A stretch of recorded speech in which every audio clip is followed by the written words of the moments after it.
लमजुङ जिल्लाको सदरमुकामबाट उकालो चढेपछि घलेगाउँ भेटिँदो रहेछ। घलेगाउँबाट करिब 30 मिनटको मोटरसाइकल यात्रापछि भुजुङ गाउँ पुगिँदो रहेछ। गुरुङ समुदाय र केही दलित समुदायको बसोबास रहेको भुजुङ गाउँमा करिब 400 बढी घरधुरी रहेको त्यहाँका स्थानीयले बताउनुहुन्छ।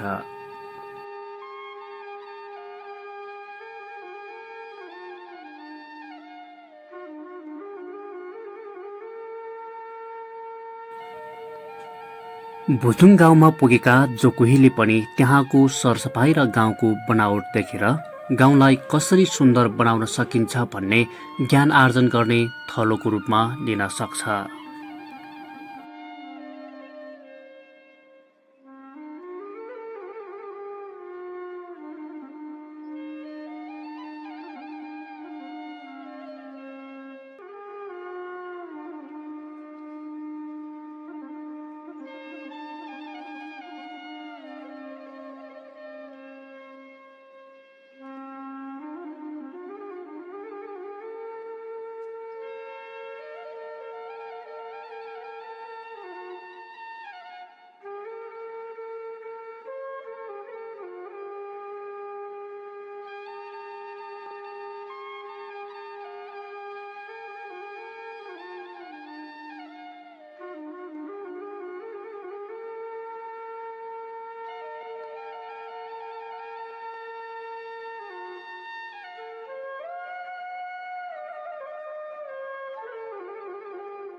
प्रत्येकले आफ्नो घर आँगन सफा राख्ने र प्रत्येक हप्ताको शनिबार बिहान टोलको सबैजना मिलेर टोल सफा गर्ने यहाँको सिस्टमले हामीलाई केही पाठ भने सिकायो।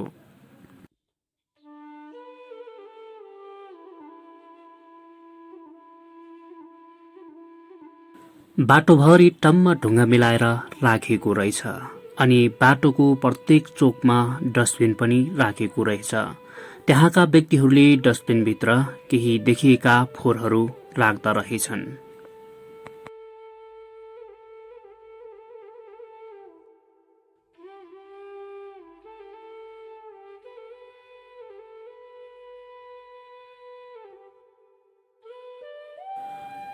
घरको बालदारीमा घरका ज्येष्ठ नागरिक बसेको, घर आँगनमा साना नानी बाबुहरू खेलेको, घर आँगनै अगाडि केही लोकल कुखुराहरू डुलेको दृश्यले मन अझ प्रफुल्ल पार्दो रहेछ।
भुजुङ गाउँमा केही पुराना घरहरू पनि छन् र समयको परिवर्तनसँगै केही नयाँ डिजाइनका घरहरू पनि बन्दैछन्। यहाँका युवाहरू प्राय अहिले विदेशतिर पलायन हुने क्रम बढिरहेको छ र पहिले लाउरे हुनको लागि तछाट मछाट गर्थे भने अहिले मलेसिया, साउदी र लगायत युरोपका विभिन्न देशहरूमा जानको लागि तछाट मछाट गरिरहेको यहाँका बासिन्दाहरूले बताउँछन्।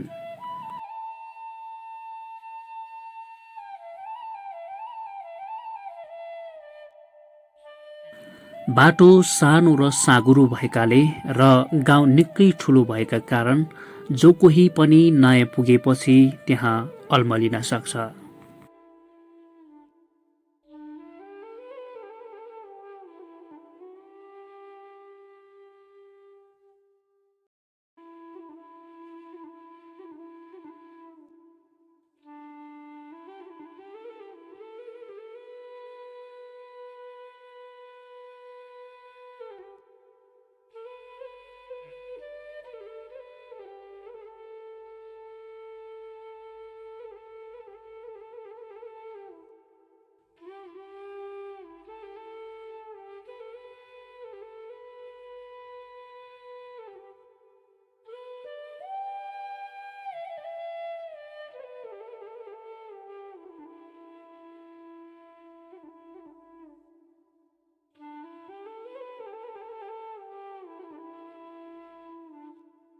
हजुर नाम के अरे दाजु? मेरो नाम सेते गुरुङ। सेते गुरुङ। हजुर। कति वर्ष हुनुभयो? म 65 वर्ष भयो। 65 वर्ष? हजुर। ए तपाईँ गाउँ त असाध्यै राम्रो रहेछ त। गाउँकै राम्रो त राम्रो रमाइलो भन्छ, तर यो कुनो भएर अलि अरू ठाउँ देख्दैन यहाँबाट। हजुर। अब चाहिँ बाहिरको सिनहरू चाहिँ नदेखिने भयो, तर गाउँ चाहिँ राम्रो भयो। गाउँ चाहिँ ठुलो छ, एकदम ठुलो छ। अनि गाउँमा पसेपछि गाउँमै रमाइलो हुन्छ। मान्छे हुन्छ, जताततै मान्छे हुन्छ। गाउँको मान्छे गाउँकै रमाइलो हुन्छ। अनि बाहिरखेर आएको मान्छे नि गाउँमा पसेपछि फर्केर जानु गाह्रै हुन्छ रमाइलोले। अनि कति घर छ दाजु यहाँ तपाईँको 4 चाहिँ जति घर छ। भुजुङ गाउँ नि? भुजुङ गाउँ एकै ठाउँ एकै गाउँ। पहिले त एउटै गाउँ एउटै गाविस हो। अहिले चाहिँ वडा बनाइदियो। यो यही गाउँभित्र 9 वटा वार्ड छ। अनि तपाईँको यो बाटो एकदम राम्रो रहेछ नि, बाटो बनाउनु भएको, यो ढुङ्गाहरू लगाएको कति राम्रो हेर्नु त। बाटो यो जुजुबाजुको पालोदेखि ढुङ्गै छ पनि हो। हजुर। अझै पनि त्यसमाथि पनि अहिले ढुङ्गै छ पनि छ। अनि तपाईँको हप्तामा सातौँ शनिबारमा सफा गर्दै गर्छ, आमा समाजले सफा गर्दै गर्छ। आफ्नो घर आफै सफा गर्ने कि अरूले पनि गर्ने भएको? समिति हुन्छ, वडाको टोलको समितिले समाजले आफ्नो टोलमा सफा गर्छ। आफ्नो टोलले सफा गर्छ। आफ्नो टोलले आफ्नो टोलमा सफा गर्छ। अनि 400 घर बन्नुभयो नि? हजुर। कति नम्बर वडा यो? यो 6 नम्बर वडा हो। 6 नम्बर वडा? यो 6 नम्बर वडा हो। हजुर। तलदेखि 1 देखि गरेर 9 माथि 8 नम्बरसम्म छ। अनि 1 नम्बर त उता पछाडि डाँडापलतिर छ, त्यसलाई 9 नम्बर भन्छ। होइन, यो गाउँपालिकाको कति नम्बर वडा? यो 4 नम्बर। 4 नम्बर वडा मात्रै यो? खोला सौथार गाउँपालिका अनि 4 नम्बर वडा। 4 नम्बर वडा। हजुर। अनि त्यसपछि यो 1 2 3 4 गरेर तपाईँले टोलको वडा बनाउनु भएको कि कस्तो गाविस? अहिले त पहिलेको वडा अहिलेको टोल बनाएको छ। पहिलेको वडालाई अहिले टोलमा प्रयोग गर्छ अहिले। धेरै राम्रो। अनि यहाँ चाहिँ अब युवाहरू बुढापाकाहरू कतिको हुनुहुन्छ अहिले? बुढापाकाहरू पहिले जस्तो पुरानो पहिले त दारी जुवा फुटेको एकदम बुढो ठुलो बुढाहरू थियो। आजकल त उति साह्रै ठुल्ठुलो बुढाहरू त छैन आजकल। किन के हो कि अलिअलि पातल हुँदै गयो। पहिलाको बुढाहरू डरै लाग्दो बुढा हुन्थ्यो। अनि सबै युवाहरू लाहुरेतिर गयो यहाँका? लहर जान्छ, सबै विदेशीतिर जान्छ, पढ्दै जाएर कता जान्छ कता। अहिले त भर्ती हुन्न, अहिले कम भयो। अहिले भर्ती कम भइरहेको छ? भर्ती हुन कम भयो। पहिले धेरै हुन्थ्यो? पहिले त तपाईँको पेन्सनवाला त घरै पछि भने जस्तै थियो। अनि त्यहाँदेखि भर्ती हुन कम भयो, बुढाहरू बितेर गयो। अहिले चाहिँ पेन्सनवाला पनि कहाँ हुने आयो। अहिले चाहिँ युके अमेरिका होइन, अलि बेलायततिर युके अमेरिका जापान कोरिया अनि साउदी कता गएको छ। अब थाहै हुँदैन। गाउँमा त सबै केटाहरू जुड्यो भने त कता केटाहरू धेरै, तर कता कोही पोखरातिर कोही काठमाडौँतिर कोही विदेशतिर त्यो जान्छ। कहाँ जान्छ। हजुर धन्यवाद हजुर। घले गाउँमा जस्तै भुजुङ गाउँमा पनि होमस्टेको व्यवस्था गरिएको रहेछ। होमस्टेमा पाहुनाहरूको इच्छा अनुसारको गाउँको अर्गानिक खानेकुराले स्वागत गर्ने चलन यहाँको रहेको छ।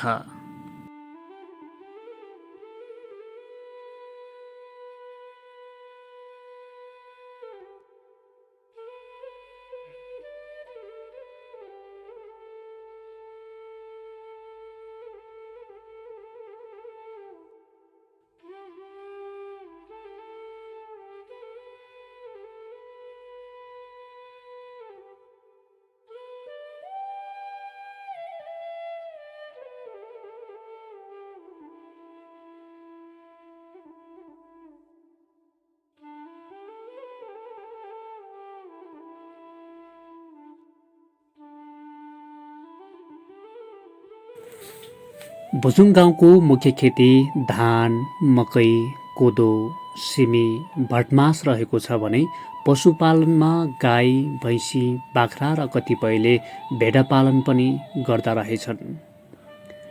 गाउँमा फोहोर हुन्छ भनेर पशुपालनको लागि छुट्टै गोठहरू निर्माण गरेको दृश्य पनि हामीले त्यहाँ देख्न सक्यौं।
माथि टम्म मिलेको गाउँ र खेती किसानको लागि खेतबारी गाउँदेखि निकै तल रहेको छ। यहाँका मान्छेहरू काम गर्नको लागि बिहान सबैले उठेर खेतबारीमा जाने गर्छन् र दिनभरि खेतबारीमै काम गर्छन् र गाउँमा सुनसान रहन्छ।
भुजुङ गाउँमा पुगेपछि हामीले गुरुङ सङ्ग्रहालयको दृश्य अवलोकन पनि गर्न सक्छौँ। पुरानो शैलीमा निर्माण गरिएको गुरुङ सङ्ग्रहालयभित्र गुरुङ समुदायले प्रयोग गरेका विभिन्न सामग्रीहरूको संरक्षण गर्ने गरिएको छ। तर भुजुङ गाउँमा भर्खरै निर्माण गरेको भवन भएकाले अझै पनि ती पुराना सामग्रीहरू सङ्कलन गर्न भने बाँकी रहेछ।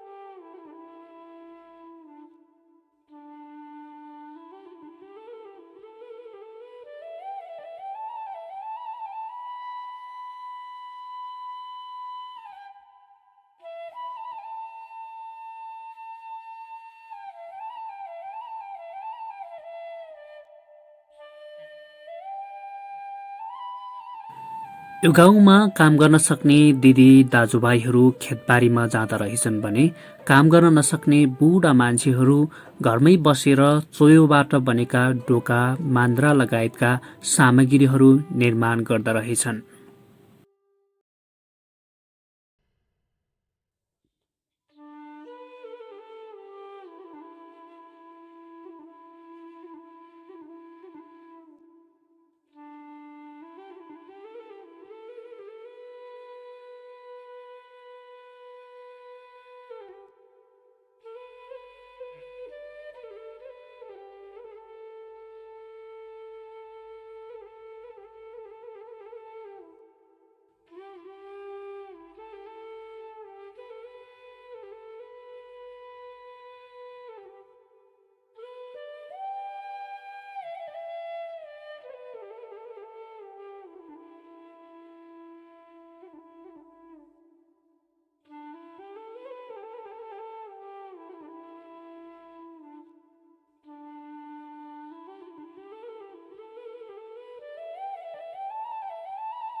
खेतबारी गाउँदेखि निकै तल भएका कारणले उत्पादन भएका चिजवस्तुहरू गाउँमा पुर्याउनको लागि त्यहाँ एउटा आधुनिक मेसिन रहेछ। त्यही मेसिनबाट गाउँलेहरूले खेतबारीमा उत्पादन भएको सामग्रीहरू गाउँमा सार्दा रहेछन्। आदरणीय दर्शकवृन्द, हामीले लमजुङ जिल्लाको घलेगाउँदेखि अलि माथि रहेको भोजुङ गाउँको बारेमा तपाईहरूलाई